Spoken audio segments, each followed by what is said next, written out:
The Biden administration has drafted a UN Security Council resolution supporting the immediate deployment of a multinational rapid action force to Haiti. The move aims to assist the country, which has been ravaged by a series of health and security disasters, including a cholera outbreak, food shortages, and gang violence.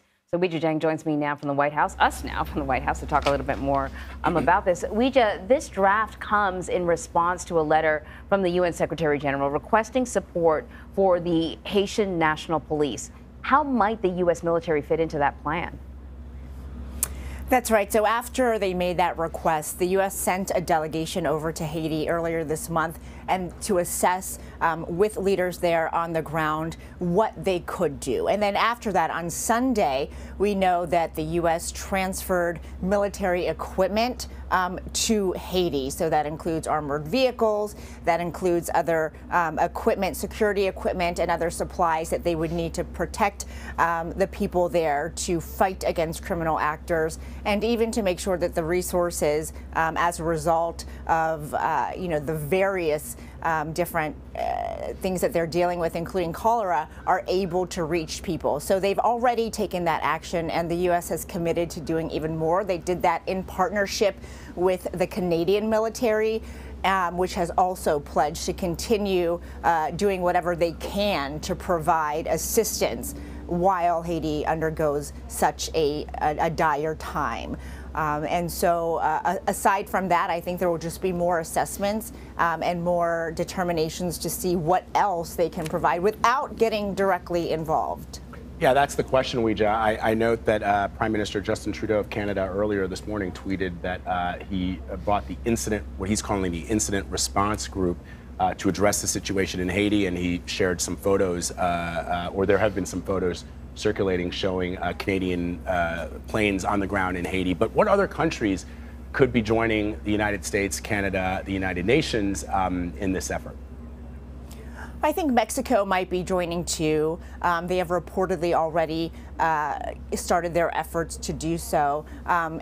But, in terms of a global response, we haven't seen that swell yet that we have in other situations. And that is one thing that the U.S. can do, which is to ask for more intervention. But I think the president, the administration has made clear, even though they haven't explicitly said this in this case, that there won't be any American boots on the ground, as an example, because there is a line that they've already drawn when it comes to how much they are willing to engage to assist an ally. Last month, a coalition of faith groups and activists asked President Biden to withdraw his support of Haitian Prime Minister Ariel Henry. They say that he's really at the center of the country's political and humanitarian crisis. I've heard many people sort of suggest that he has no control, actually, that he's sort of he has no control. To manage. And Weijia, as you know, part of the issue is that the Biden administration has indirectly supported Prime Minister Ariel Henry as the de facto leader of Haiti, because of certain situations that have appeared on the ground. You recall that there was a series of migrants that made their way to the United States. They were repatriated back to Haiti. The condition from sources that I've spoken to were that if the Prime Minister or if the government of Haiti takes these individuals back into Haiti, the Biden administration will, for now, not make any noises about removing Henry from power. So is that the case then? Has the administration, not complied with the request?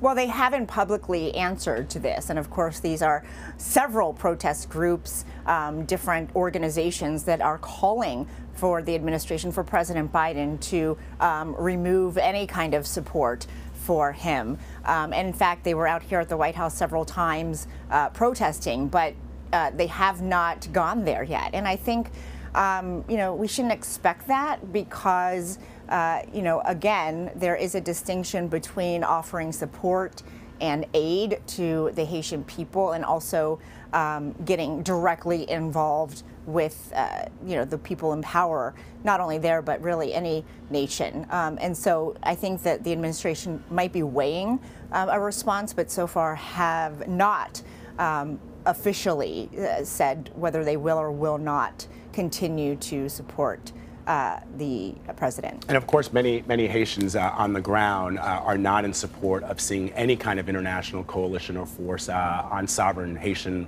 territory.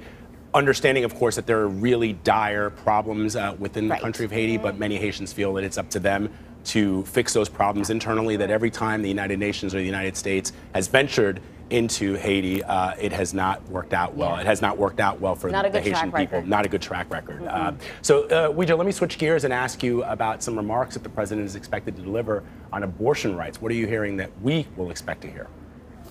So we just heard from a Democratic Party official who says that the president is going to very clearly lay out what's at stake during the midterm elections. And he will say, you know, voters have a choice between electing Republicans and if they control Congress, what that would look like, what that would mean for women. And he will say that, you know, doctors will be penalized and rights will be removed. He also said that if voters choose more Democratic leaders, he says, or he will say, I should say, that the first bill he signs with a new Congress will be to codify the Roe v. Wade decision on the 50th anniversary of that decision. So he's putting it out there. He's expected to, at least, to make it very clear, you know, what voters are actually voting for when they vote for leaders with regard to abortion. All right, Weijia, thank you very much. Sure. Welcome back, Weijia. Good to see you. Great to see you guys. Thank you.